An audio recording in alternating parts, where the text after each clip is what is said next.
오늘 하나님 말씀은 빌레몬서 1장 10절입니다. 제가 봉독합니다. 갇힌 중에서 낳은 아들 오네시모를 위하여 내게 간구하노라. 아멘. 성경 중에서 짧은 책 중에 하나가 이 빌레몬서입니다. 빌레몬서는 한 장으로 되어 있어요.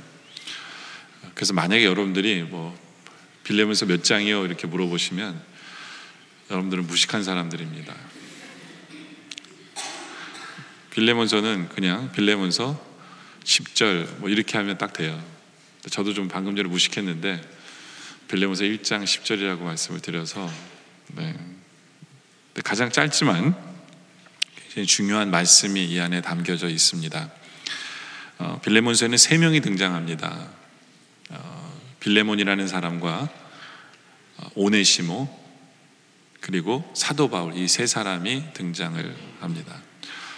내용은 사도 바울이 빌레몬이라는 사람에게 편지를 쓴 내용입니다.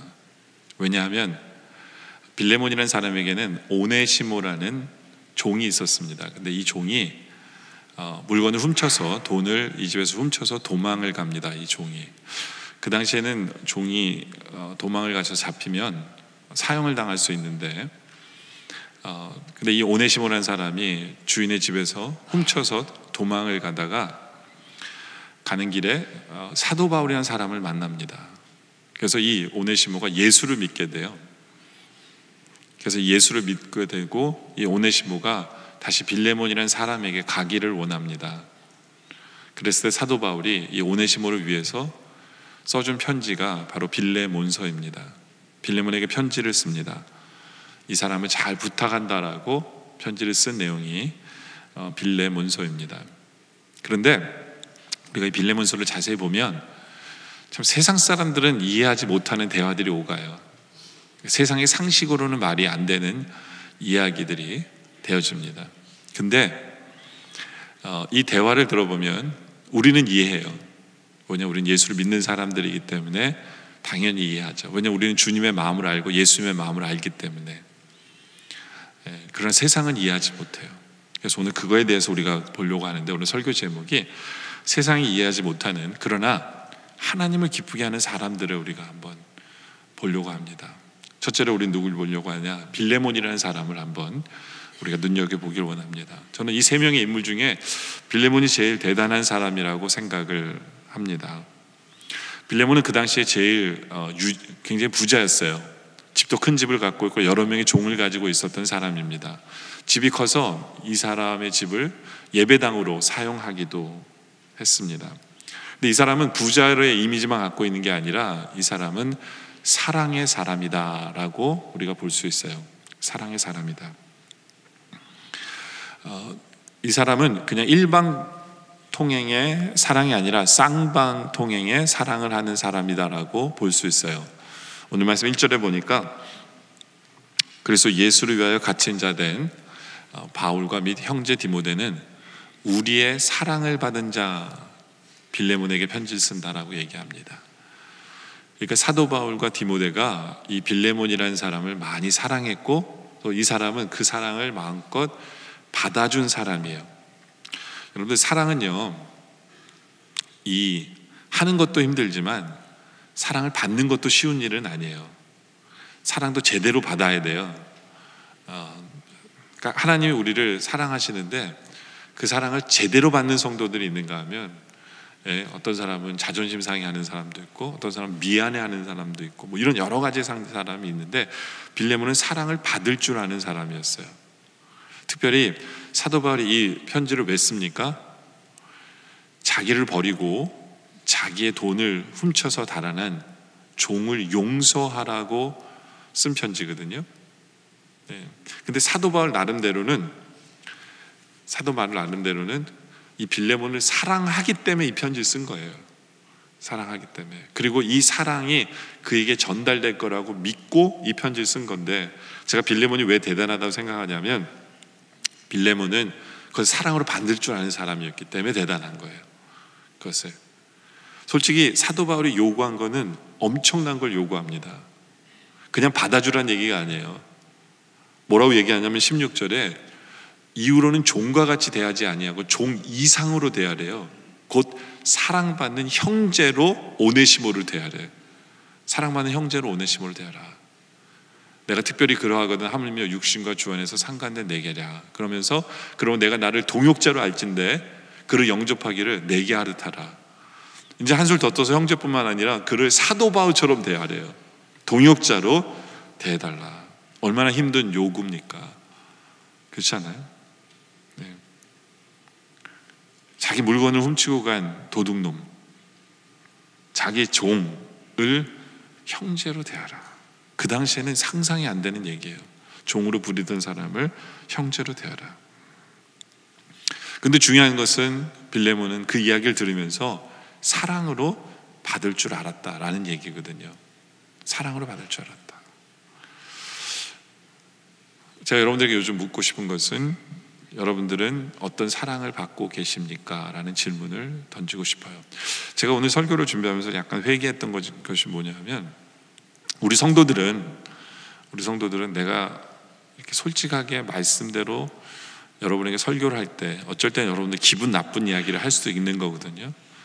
예? 그렇잖아요. 여러분들 못하는 걸 내가 하라고 그랬을 때, 말씀을 통해서 하라고 그랬을 때 기분 나쁠 수도 있는데 우리 성도들은 그 이야기를 사랑으로 받고 있다고 생각을 하는지 라는 생각을 한번 해봤어요. 근데 이제 제 책임도 있어요. 뭐냐면 제가 사랑하는 마음으로 여러분에게 말씀을 전해야 또 그것이 전달되는 거잖아요. 그렇죠? 그러니까 사도 바울과 빌레몬은 그런 관계였다라는 거예요. 말씀을 전하면 사랑으로 받아요. 이 사람이 나를 사랑해서 솔직하게 하나님 말씀을 나에게 전해주는구나. 쉽지 않은 얘기지만 그런 사랑을 받을 줄 아는 빌레몬이었다라는 거죠.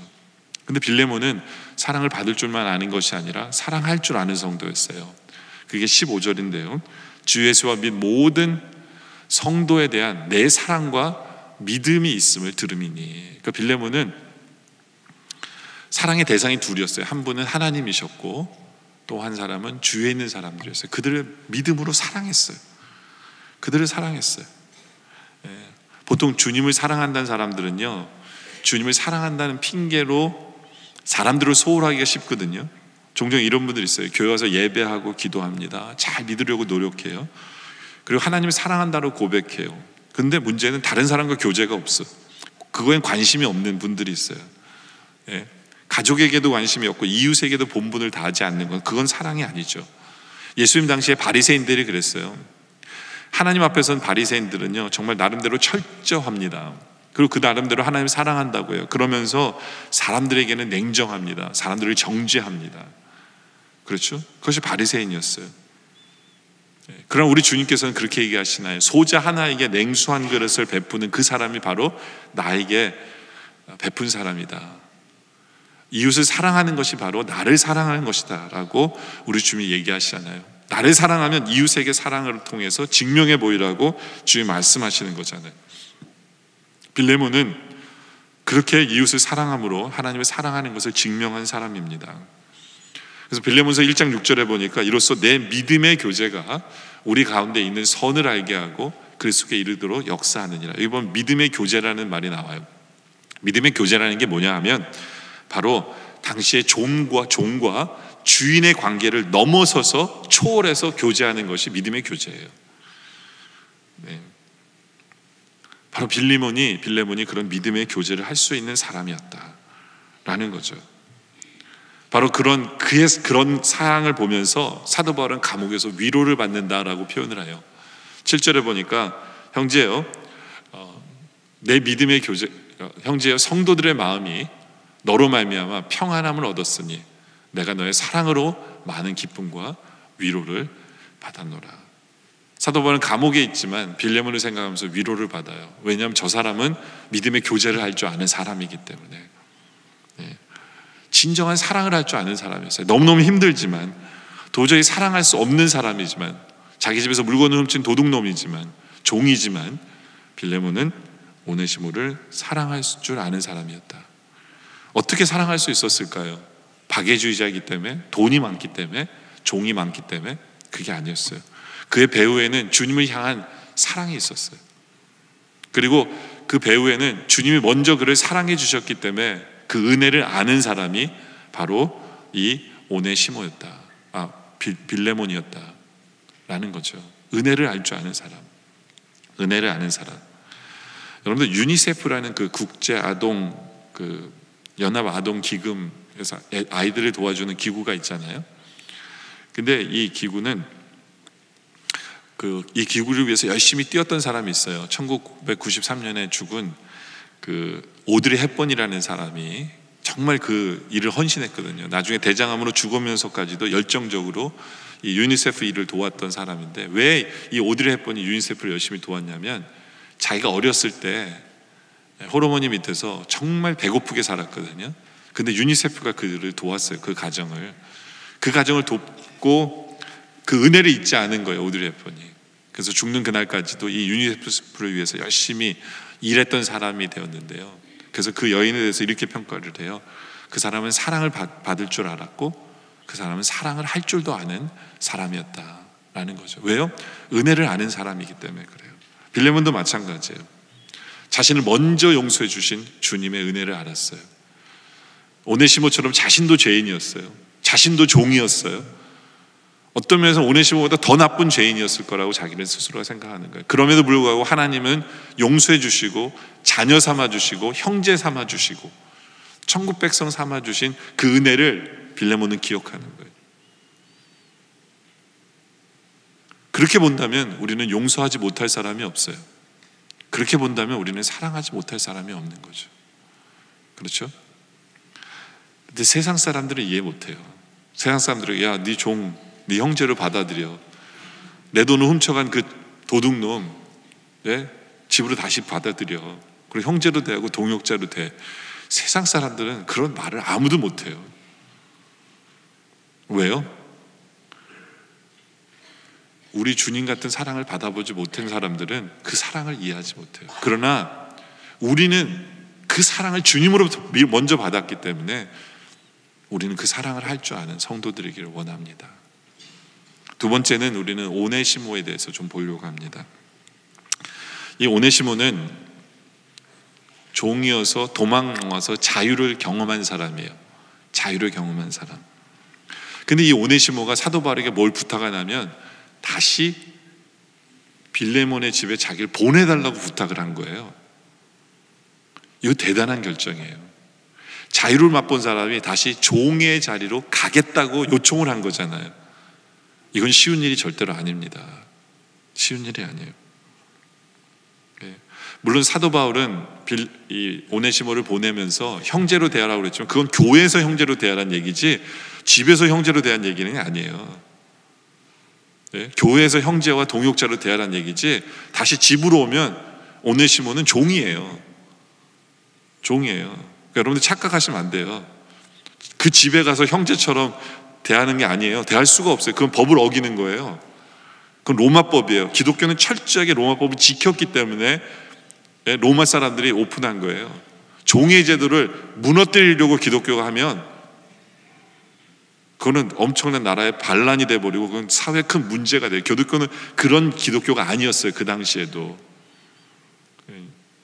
그러니까 이 오네시모는 빌레몬의 집에 종으로 다시 들어가겠다는 얘기거든요. 왜냐하면 은혜 받았기 때문에 이제는 자신이 자신의 위치에서 철저하게 주님의 영광을 위해서 자신의 일을 감당하겠다는 얘기거든요. 근데 이게 쉬운 게 아니에요. 왜냐하면 한번 자유를 맛봤기 때문에. 철학자 헤겔이라는 사람은 이렇게 얘기해요. 인류는 자유를 향해 나아가는 행진 속에 있다 이렇게 표현해요. 맞아요. 옛날에는 왕 혼자 자유를 누렸잖아요. 근데 요즘 시대는 이제는 더 많은 사람들이 자유를 누리는 시대예요. 근데 이 시대가 뭐냐면 한번 자유를 맛본 사람은요 다시 돌아가기가 힘들어요. 예를 들면 여권운동, 그렇죠? 옛날에 여자들한테 투표권도 없었고 남편들에게 쥐어 살았잖아요. 근데 이제 자유를 마음껏 누리잖아요. 근데 이제 시대가 또 바뀌어가지고 여자들한테 투표권을 뺐고 너는 남편들의 소유물로 되돌아가라 그러면 이 세상에 되돌아갈 여자도 한 명도 없어요. 죽으면 죽었지 안 돌아가요. 그냥 한 번 맛본 자유는 안 돌아가요. 그게 쉬운 게 아니에요. 쉬운 게 아니에요. 흑인들도 마찬가지예요. 우리 흑인 형제분들 다시 백인들의 노예로 돌아가라 그러면 돌아갈 사람 한 명도 없어요. 완전히 이 세상 뒤집힙니다. 그건 상상이 안 되는 거예요. 뭐 우리나라 같은 경우에도 마찬가지죠. 그렇죠? 다시 양반과 상놈으로 돌아가라. 너무 하면 안 되죠. 그죠? 상님인가요? 뭐가 있을 것 같은데 하여튼 욕 같아요, 기분에. 하여튼 다시 그걸로 돌아가라면 돌아갈 사람 있어요? 한 명도 없어요. 한번 자유를 맛본 사람은 돌아갈 수가 없어요. 기독교, 어떤 면에서 기독교도 마찬가지예요. 구약의 율법에서 은혜 시대를 맞으니까 이게 자연스러운 거지, 은혜 시대에서 다시 율법의 시대로 돌아가라면 아무도 안 돌아가요. 아무도 안 돌아가요. 어떤 면에서 이 모슬렘을 역행하는 거죠. 다시 율법의 시대로 돌리려고 이제 노력하는 게 모슬렘들인데, 솔직히 말은 안 돼요.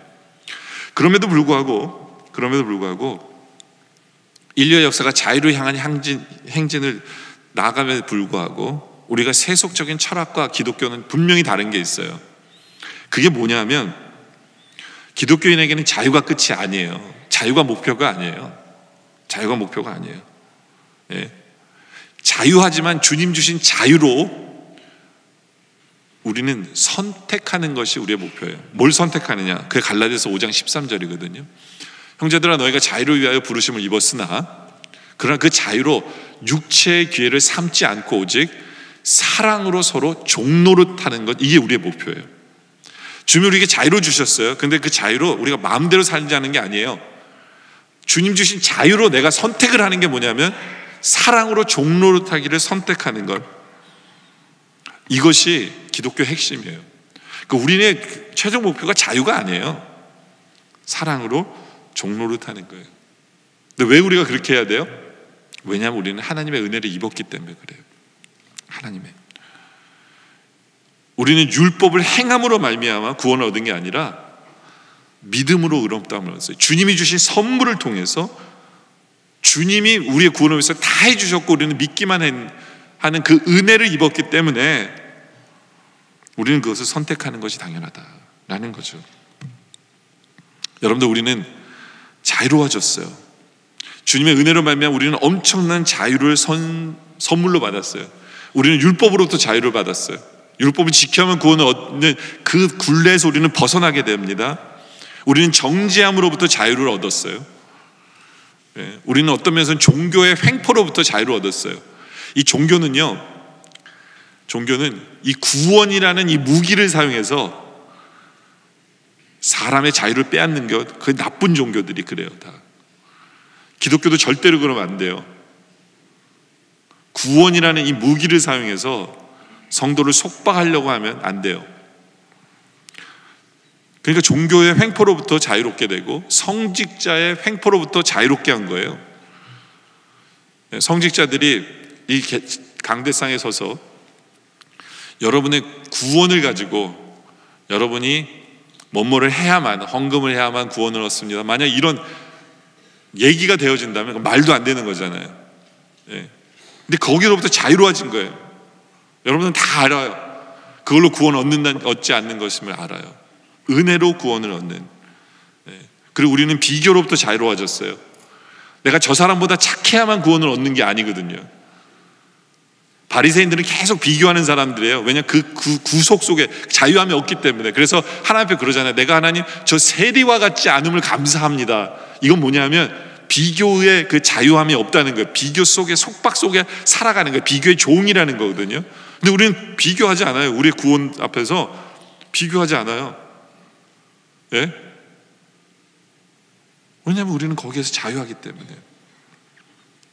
우리 주님께서 우리에게 주신 자유함이 얼마나 감사한지 몰라요. 얼마나 위대한지 몰라요. 근데 세상 사람들은 우리의 자유를 보면서 이렇게 얘기해요. 기독교는 그게 문제라고. 너희가 그 자유를 가지고 방종을 가지고 그 자유가 방종을 낳게 한다라고 이렇게 이야기를 하는 사람들 많아요. 이슬람도 그런 얘기를 해요. 그래서 자기들은 더 철저하게 지킨다. 근데 너희들은 자유 때문에 그게 망치는 거다. 뭐 이런 얘기를 하면서 기독교는 죄를 방조한다. 뭐 이렇게 얘기하는데, 만약에 우리 기독교의 최종 목표가 자유면 그건 문제가 돼요. 근데 우리의 최종 목표는 자유가 아니에요. 최종 목표가 자유가 아니에요. 오늘 주신 말씀처럼 그 자유로 육체의 기회를 삼으려는 게 아니에요. 우린 주님 주신 자유로 내가 이제는 사랑으로 서로 종노릇하기로 내가 선택하기로 결정하는 것, 그게 우리의 최종 목표예요. 은혜 때문에. 우리는 율법으로 돌아간다는 얘기가 아니에요. 이게 법이 아니에요. 우리는 율법을 지켜야만, 저 말씀대로 살아야만 구원 얻는 게 아니에요. 구원 얻기 위해서 종노릇하는 거 아니에요. 그렇죠? 우리는 주님의 은혜 때문에 이제는 사랑하기 때문에 내가 선택하는 거예요. 이거는 차원이 다른 종이에요. 차원이 다른, 이건 풍성한 종이에요. 풍성한 종. 내가 선택하는 거기 때문에. 우리는 그러한 신앙생활을 지금 하고 있는 거예요. 여러분들, 어느 엄마가 냉장고에 자식을 위해서 음식을 해놓고 스티커로 메모 이렇게 붙여놓고 엄마가 갔어요. 아들아, 고기를 재워서 냉장고에 넣어놨다. 내 성적표를 봐서는 굶어 죽이고 싶지만, 이러고 갔어요. 여러분들, 어머니가 가족을 위해서 밥을 해 먹이는 이유는 가정부이기 때문에 그런 게 아니에요. 가정부가 아니에요. 가정주부이지 가정부가 아니에요. 엄마가 밥을 안 해도 그만이에요. 그렇지 않아요? 물론 그러면 이제 남편들과 자녀들은 비상체제에 돌입하지만, 그래서 가끔은 우리 엄마들이 군기를 잡기 위해서 밥을 좀 안 할 필요도 있지 않을까라는 생각을 해요. 얼마나 귀한 줄 알게 하기 위해서. 근데 우리 엄마들은 그러지 않잖아요. 하루도 쉬지 않고 가족을 위해서 밥을 해줘야만 하잖아요. 그 이유가 뭐예요? 사랑하기 때문에 선택한 거거든요. 그건 차원이 틀린 거예요. 가정부이기 때문에 하는 거라, 가족을 사랑하기 때문에 그 일을 선택하는 것은 차원이 달라요. 근데 엄마가 그런 거예요. 남편도 마찬가지예요. 남편도 직장에 가서 열심히 일해서 번 돈을 아내한테 갖다 바치고 그 아내한테 용돈을 받아서 생활을 하잖아요. 그렇죠? 종도 이렇게 충성스러운 종은 없어요. 이건 완전히 앵벌이 수준 이상이거든요. 그렇죠? 근데 그렇게 열심히 일하고 돈을 다 아내에게 주면서도, 그리고 처자식을 위해 쓰면서도 아까워하지 않아요. 그렇지 않아요? 만약에 아까워하는 남편이 있다면 그 사람은 수상한 거예요. 딴집 살림 차렸든가 뭔가 또 다른 데 이렇게 종이 될, 뭐 이렇게 자기가 선택한 종이 있을 거예요. 네? 남편이 열심히 일해서 돈을 벌어서 처자식에게 갖다 바치는 것을 아까워하지 않아요. 그 누구도 남편을 종이라고 얘기하지 않아요. 하는 행동은 종 같은데. 왜요? 사랑으로 남편이 선택한 거기 때문에 그것은 아름다운 거예요. 여러분들, 하나님께서 우리에게 주신 이 자유라는 것은요, 그릇 같은 거예요. 자유라는 그릇이 있잖아요. 이 그릇에 무엇을 담느냐에 따라서 이 자유가 풍성해지고 안 풍성해지고가 있는 거예요. 여러분들, 한번 무인도에 살았던 로빈슨 크루소를 한번 생각해 보세요. 그 사람은 절대적 자유를 갖고 있는 사람이에요. 지 마음대로 다 해도 돼. 빨개 벗고 다녀도 되고, 모든 게 지 마음이에요. 자기 마음이에요. 엄청난 자유를 갖고 살아요. 그렇지만 그 사람의 자유는 공허함밖에 없어요. 왜냐하면 그 자유함이라는 그릇 위에 담을 게 없는 거예요. 뭘 담겠어요? 다른 사람과 관계가 없기 때문에 담을 게 없는 거예요. 그러나 우리 믿는 성도들은 하나님께 주신 그 자유함이라는 그릇 위에 사랑을 담을 때 그 자유가 풍성해져요. 그렇지 않아요? 주를 향한 충성을 담을 때, 의리를 담을 때, 섬김을 담을 때 그 사랑은 풍성해져요. 풍성해져요. 이게 우리 주님이 우리에게 주신 자유함이 얼마나 기가 막힌 자유함인지 몰라요. 그렇죠? 그렇기 때문에 자유가 없던 로마 시대에서도 주님이 말씀하신 그 자유함을 소유한 사람은 종으로 살면서도 그들의 인생은 행복했어요. 종으로 살면서도 그들은 자유롭다라고 고백할 수 있게 되는 거예요. 우리가 21세기 살아가는데 얼마나 많은 자유를 얘기합니까? 그렇죠? 근데 그들은 진정한 자유가 뭔지를 모르는 자유예요. 그런 세상 속에서 우리는 진정한 자유가 뭔지를 알아요. 왜냐하면 그 자유 위에 뭐를 담아야 하는지를 알기 때문에. 오네시모가 왜 빌레몬이라는 사람의 집에 가서 다시 종노릇하기로 결정을 합니까? 이건 자기가 선택한 거예요. 이제는 주님이 원하시는 삶을 제대로 살겠다는 거예요. 종도 제대로 된 종으로 한번 주인을 섬겨보겠다는 거예요. 그리스도의 영광의 빛을 발하면서 종이 뭔지를 제대로 보여주겠다는 거거든요. 그의 종생활은 더 이상 비참하지 않아요. 그의 종생활은 풍성한 거예요. 주의 영광을 나타내는 거죠. 그렇죠? 여러분들 솔직히 우린 때때로 이런 생각해요. 내 소원대로, 내 성질대로 살아보고 싶다. 여러분 그런 생각 해본 적 없으세요?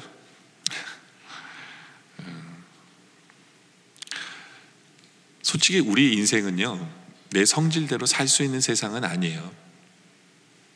그렇잖아요? 결혼을 하는 순간 와이프 눈치 봐야 되고, 애를 낳는 순간 애들 눈치 봐야 되고, 애들 신경 써야 되고, 직장에 다니는 순간 보스의 눈치를 봐야 되고, 교회 생활을 하는 순간 어딘지 모르는 그 주님의 눈치와 목회자의 눈치와 어딘지 모르는 눈치 속에서 살아가는 그 자유함을 잃은 세상 속에서 우리가 살아가는 것이 현재 우리의 위치일 수 있어요. 그러니까 내 마음대로 살고 싶다고 생각하는지도 몰라요. 그런데 여러분들이 지금 있는 그 위치에서 어떻게 생각하느냐가 중요합니다. 어떻게 생각하느냐가. 만약에 결혼을 하면서 아내 눈치를 보는 게 아니라 이런 아내를 나에게 주신 하나님께 감사한다면 여러분들이 그 사람을 사랑하기로 선택하는 거예요. 여러분의 자유로 선택하는 거예요. 하나님께서 여러분에게 주신 직장이 너무너무 감사하다면 여러분이 이제 그 직장을 위해서 충성하기로, 여러분이 그 자유로 선택한다면 여러분의 직장은 풍성해져요. 감사해지고 행복이 넘치고 기쁨이 있어요. 그렇지 않아요? 그러니까 여러분들이 어떻게 바라보느냐예요. 하나님께서 나에게 주신 선물로 바라본다면 내가 선택하는 거지 저들이 나의 인생을 선택하는 게 아닌 거예요. 하나님께 주신 자유를 가지고 이제는 우리가 선택하기를 원합니다. 자유라는 그릇 위에 우리가 충성을, 사랑을, 섬김을 우리가 담기를 원해요. 그래서 우리가 어떤 일을 하든지 그 안에 기쁨과 감사가 넘치길 원해요. 바로 오네시모처럼 주님 주신 자유로 우리가 사랑으로 종로, 서로 종로를 타기로 선택할 줄 아는 그런 우리의 모습이기를 원합니다. 이런 우리의 모습 세상은 이해 못해요. 그러나 우리는 이해하죠. 왜냐하면 우리 주님이 먼저 그랬기 때문에. 우리 예수님이 하늘나라 영광 버리시고 그 모든 자유 버리시고 우리를 위해서 십자가에 달려 죽으시는 종보다도 못한 삶을 선택하셔서 우리를 구원하셨기 때문에 우리는 이해해야 돼요. 우리는 그 주님의 마음을 품고 살아야 돼요. 우리에겐 그것이 당연해야 함을 기억하시기 바랍니다. 세 번째로는 우리가 볼 사람은 사도 바울이에요. 저는 오늘 사도 바울이 대단하다는 이야기를 하려는 게 아니라 사도 바울을 통해서 행하시는 하나님이 놀랍다라고 이야기하고 싶어요. 왜냐하면 하나님께서는 사도 바울을 통해서 두 사람의 인생을 바꿔놨기 때문에, 빌레몬과 오네시모라는 그 두 사람의 인생을 바꿔놨어요. 여러분들, 하나님께서 우리를 부르신 목적 중에 하나는 바로 우리를 통해 다른 사람이 변화되게 하기 위해서예요. 우리를 통해 다른 사람이 복받게 하기 위해서 우리의 소명과 사명이 거기에 있는 거예요. 오늘 본문에 오네시모라는 사람은 무익한 종이라고 얘기합니다. 근데 이 사람이 유익한 종으로 변화되죠. 그렇죠? 오늘 본문에 빌레몬이라는 사람은 어떤 사람을 미워하는 게 당연한데도 불구하고 그 사람을 용서하고 사랑하고 형제도 받아들이는 그러한 예수님 닮은 사람을 변화되게 되는 것이 이 바울의 역할이었어요. 바로 그 역할을 우리도 감당하길 원해요. 근데 사람이 변하는 건요, 이게 말처럼 쉽지가 않아요. 감동이 있을 때만 변해요. 감동이 있을 때. 어떤 할아버지가 동네 시장에서 그 과일을 사갖고 왔어요. 한 봉지를 과일을 사갖고 와서 집에서 과일 한 입을 딱 물었는데 생각보다 맛이 없는 거예요. 이 할아버님 성격이 불같아요. 화가 난 거예요. 네. 근데 식구들도 이렇게 먹어봤는데 못 먹을 정도가 아니었거든요. 그러니까 할아버지 말리는 거예요. 할아버지, 네, 좀 캄다운 하세요. 네. 할아버지가 분명히 그 가게를 뒤집어 놓을 텐데 할아버지 좀 캄다운 하시라고. 근데 이 할아버지가 분을 못 이겨서 그 봉지 과일 먹다 보면 과일 봉지를 들고 그 가게를 쫓아간 거예요. 예. 근데 식구들은 창피해서 아무도 안 쫓아갔어요. 근데 할아버지가 돌아왔는데 한 손에 또 다른 과일 봉지를 들고 화난 얼굴로 온 거예요. 그래서 친구들이 물어본 거예요. 할아버지 왜 또 다른 과일을 또 사오셨어요? 그랬더니 이 할아버지가 얘기를 하는데, 이 할아버지가 화가 나서 과일 가게 주인한테 그랬대요. 어떻게 이렇게 맛없는 과일을 맛있다고 속여서 팔면 어떻게 하냐고 화가 나서. 예? 근데 보통 사람 같으면 무슨 엉뚱한 소리냐고 시침을 뗀 텐데, 이 가게 여자 주인이 한참 듣더니 갑자기 웃는 모습으로 할아버지한테 그랬대. 할아버지 너무 순진하시다. 예? 장사꾼이 말하는 걸 다 믿으면 안 되죠. 그럼 다 믿는 사람이 어디 있어요, 할아버지? 예? 그러면서 할아버지가 갖고 온 과일을 자기도 한 입 딱 베물었더니 내가 먹어도 별로네요, 할아버지. 네? 할아버지가 그러시는 게 당연해요, 할아버지. 그러면서 바로 할아버지 원하는 과일로 바꿔가라고, 미안하다고 그러면서 얼른 과일을 바꿔줬대요. 근데 이 아주머니의 웃음과 재치 때문에 할아버지가 갑자기 기분이 좋아진 거예요. 기분이 좋아져서 또 다른 과일도 또 사온 거예요. 또 다른 과일도. 네? 근데 또 다른 과일 사왔는데 먹어보니까 그 과일이에요, 맛은. 근데 할아버지는 그냥 만족한 거예요. 그 여자분의, 그 여주인의 그 재치와. 그래서 그 가게에 단골 손님이 됐대요. 단골 손님이. 가게의 여주인은 과일만 판 것이 아니라 웃음과 정직을 함께 팔았어요. 그래서 상대방의 마음을 얻게 된 거거든요. 여러분들, 사람의 마음을 사로잡는 것, 감동을 주는 건 쉽지 않아요. 현대인들의 마음은 강팍하고 불신으로 가득 차 있어요. 여러분들, 우리는 감동이 어려운 시대에 살고 있습니다. 감동이 어려워요. 근데 예수를 믿게 하는 것도 이 감동이 있어야 돼요. 사람을 변화시키는 것도 감동이 있어야만 하거든요. 네? 근데 우리에게는 그런 능력이 있어요. 왜냐하면 우리는 세상 사람들이 생각하지 못한 마음을 우리가 갖고 있거든요. 그거대로 살면 돼요. 그대로 살면 돼요. 사도 바울 같은 경우에도 오네시모를 어떻게 바꿨습니까? 우리가 갖고 있는 마음이에요. 그게 뭐니? 형제의식이거든요. 종인 그 사람을 사도 바울은 한 번도 종이로 대하지 않았어요. 형제로 대했어요. 형제로. 16절에 이후로는 종과 같이 대하지 아니하고 종 이상으로 곧 사랑받는 형제로 둘자라고. 그 사도 바울이 그렇게 대했기 때문에 빌레몬에게 요청하는 거예요. 사랑받는 형제로 대했어요. 형제로. 네. 형제로 대했을 뿐만 아니라 사도 바울은 17절에 보니까 그러므로 나를 동역자라 할지인데 그를 영접하기를 내게 하듯하고. 사도 바울은 오네시모를 영접했어요. 솔직히 도둑놈이거든요. 도둑질한 종이에요. 도둑질한 종이에요. 보통 사람 같은 괜히 이 사람 숨겨줬다가 우리 교회 난리 나지 않을까? 예? 괜히 로마한테 밑보이지 않을까? 예? 이런 거 걱정할 수 있어요. 근데 사도 바울은 물건을 훔쳐나온 이 종인, 도망친 이 종을 영접해 줬어요.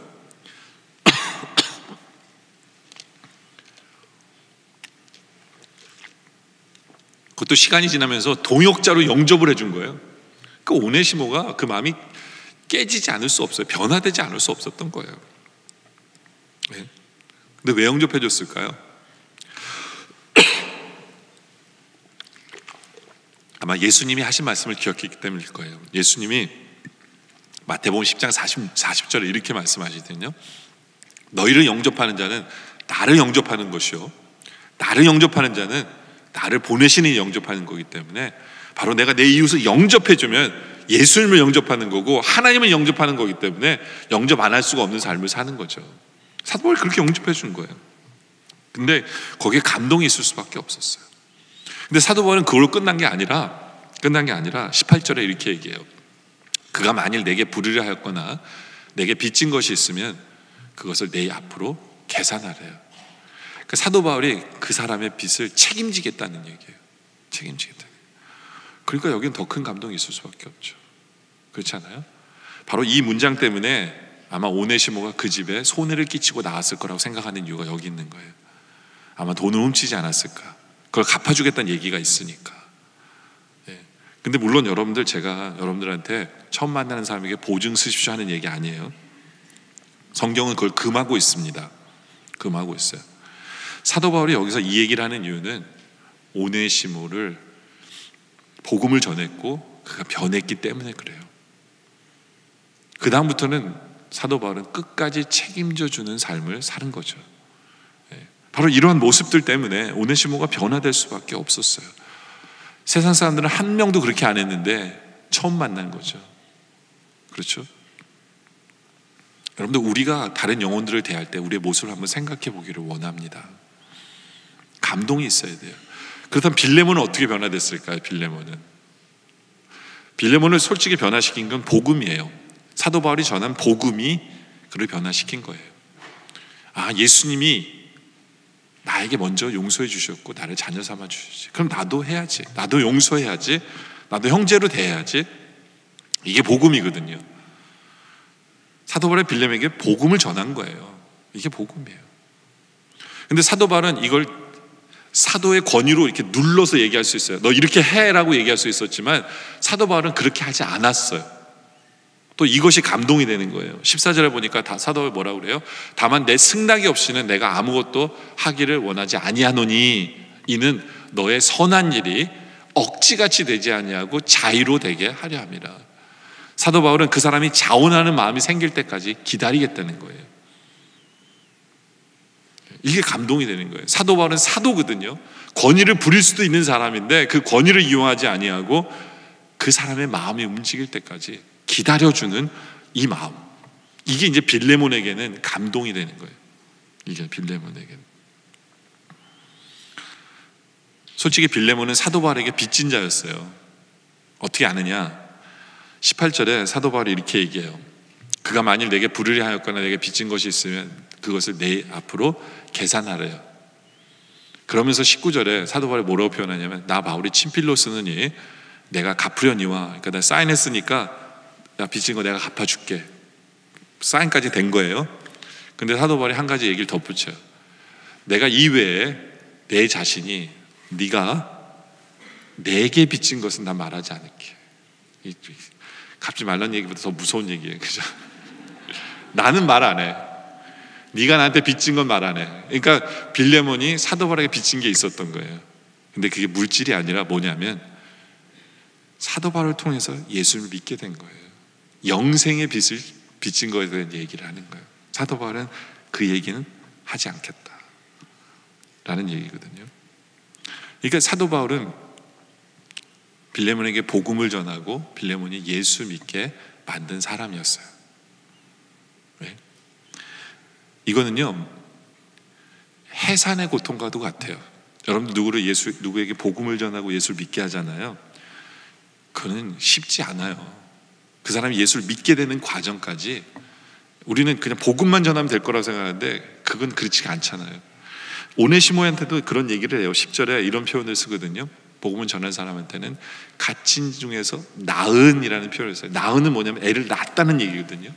그러니까 오네시모에도 복음을 전했고 낳은 거예요. 애를 낳은 거죠. 거기는 해산의 고통이 있음을 얘기하는 거예요.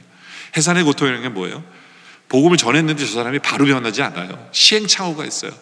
들쑥날쑥해요. 이랬다 저랬다 하고 변화되지 않을 것만 같기도 하고, 근데 그 모든 것을 패션하게 기다리면서 그를 위해 기도해주고 그에게 계속해서 말씀을 주며 그를 사랑해주고 그를 아껴주고 그런 거예요. 그런 빛을 빌레몬이 줬다라는 얘기예요. 그 사도 바울은 그렇게 사랑해줬다는 얘기죠. 애를 낳은 것만큼 사랑해준 거예요. 그런 의미에서 사도 바울은 1장 1절에 사랑을 받은 자요. 그러니까 바울만 그런 게 아니에요. 디모데도 사랑했어요. 빌레몬을. 그렇게 사랑해 준 거예요. 그러니까 그 사랑 앞에서 빌레몬이 변화될 수밖에 없었던 거죠. 그렇죠? 네.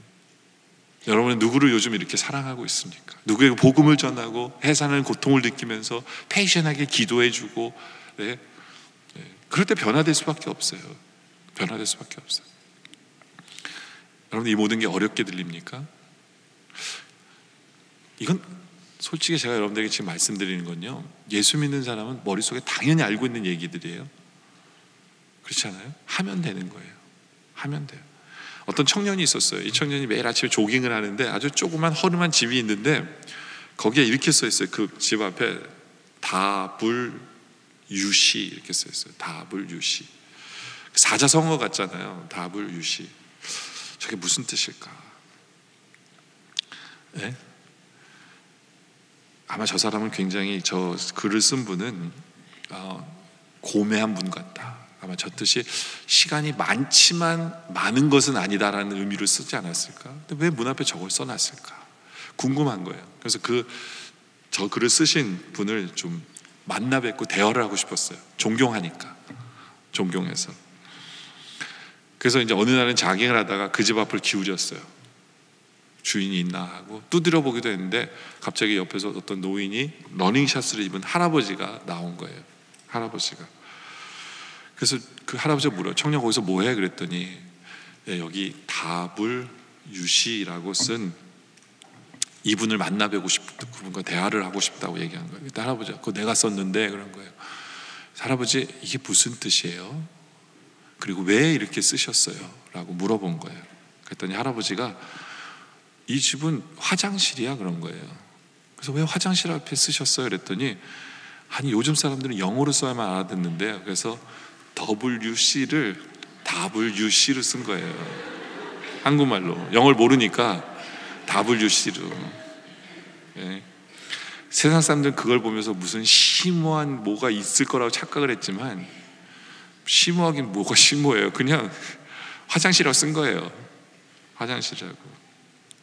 제가 여러분들 왜 이런 얘기를 하냐면요, 여러분들 어떤 사람을 변화시키는 게 어떤 우리 생각에는 내가 뭐 심오한 일을 해야 된다고 착각할지 모르지만 그거 아니에요. 그냥 내가 예수 믿으면서 배운 이 마음, 그 주님의 마음대로 살면 돼요. 주님의 마음대로. 용서할 사람 용서해주고, 용서 못할 사람도 주님이 날 용서해 주셨기 때문에 용서하고, 그렇죠? 복음을 전할 사람에겐 복음 전하고, 항상 설교에서 하는 게 복음 전하라고 얘기하잖아요. 복음 전하는 거 끝나지 말고 그 사람 끝까지 사랑해 주시고, 네? 그 사람을 형제로 대해 주시고 영접해 주고, 네? 그 사람에 대해서 좀 책임져 주고, 이거예요. 주님이 늘 우리에게 얘기하시는 그게 답인 거예요. 거기에서 변화가 있고 역사가 있는 거죠. 이제 말씀 결론을 내릴까요? 여러분들 이 신앙생활이라는 게 뭐예요? 내 몸만 드리는 게 아니죠. 내 시간만 드리는 게 아니고 내 마음만 드리는 것도 아니고 물질만 드리는 게 아니죠. 모든 걸 다 드려야 되는 게 신앙이에요. 신앙은 내 몸과 마음과 시간과 물질을 다 드리는 게 전 인격적인 헌신이 신앙생활이에요. 그렇죠? 근데 문제는 많은 분들이 착각하는 게 이 헌신을 하나님께만 드리면 된다고 생각하는데 아니에요. 우리 주님 말씀하시는 하나님께도 드리고 이 헌신을 우리 이웃에도 드려야 돼요. 그게 신앙생활이에요. 그게 쉽지가 않아요. 우리의 이 생각의 멘탈리티는 너무 하나님께만 드리는 게 신앙생활이라고 생각해요. 아니, 우리 하나님 원하시는 것은 우리의 그 헌신을 우리의 이웃에게도 드리는 것이 신앙생활이다라는 이 생각이 바뀌어야만 해요. 그게 주님이 말씀하시는 거거든요. 여러분들 왜 우리가 삶 속에서 왜 싸워요? 왜 싸워요? 바로 우리는 그렇게 생각하지 않기 때문에 그래요. 우리 이웃을 그들에게는 헌신하지 않아도 된다고 생각하기 때문에 그래요. 그러면서 우리는 이웃에게 내 중심적으로 생각해요. 그냥 내 중심적으로 오해하고 시기하고 질투하고 그냥 내 중심적으로 해석하고 이렇게 사는 게 당연하다고 생각하면 하나님 앞에도 떳떳한 거예요. 왜냐하면 그 세상이 말하는 얘기예요. 세상은 내 중심적으로 해석하라고 얘기해요. 나를 미워하고 내 물건 훔쳐간 인간 미워하고 용서하지 말고 감옥에 보내고, 이게 세상 사람들이 말하는 얘기예요. 근데 예수님은 우리에게 그렇게 얘기하는 게 아니잖아요. 우리가 이미 알고 있는 얘기를 하세요. 우리 주님이 죄인된 나를 위해서 용서해 주시고 형제 삼아 주시고 자녀 삼아 주셨기 때문에 우리는 주님의 마음을 가져야 돼요. 주님의 마음을. 네? 우리는 주님께서 자유를 주셨지만 세상은 그 자유를 마음껏 만끽하며 살라고 얘기하지만 우리는 오네시모처럼 그 자유를 가지고 사랑으로 종노릇하는 길로 결정하는 것, 그럴 때 우리의 그 자유의 그릇이 풍성해짐을 우리는 알기 때문에 우리는 그렇게 살아야 돼요. 우리는 사도 바울처럼 우리가 만나는 모든 사람에게 영접하고 형제로 대해야 돼요. 형제로 대할 수 있어야 돼요.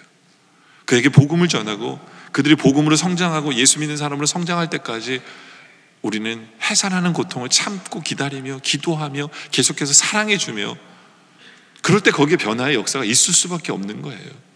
근데 이게 당연한 거거든요.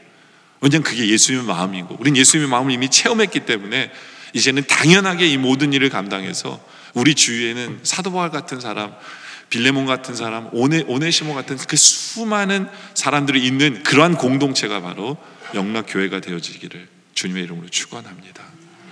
기도드리겠습니다.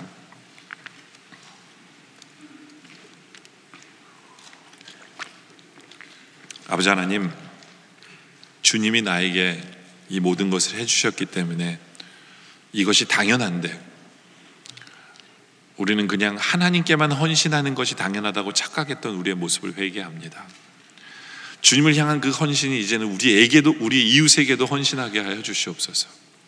용서할 수 없는 사람을 용서케 하여 주시옵소서. 주님이 날 용서해 주셨기 때문에 형제로 받아들이게 하여 주시옵소서. 아버지 하나님, 주님 주신 자유를 가지고 내가 이제 선택하여 사랑하기로, 섬기기로, 헌신하기로 작정하게 하여 주셔서 자유 위에다가 담은 그 그릇 위에 담은 충성과 헌신과 사랑과 이 모든 것 때문에 우리 삶이 기쁨으로 풍성케 하여 주시옵소서. 아버지 하나님, 이제 만나는 모든 사람마다 복음을 전하게 하시고 사랑하게 하여 주시옵소서. 형제로 받아들이게 하시고 영접하게 하여 주시옵소서.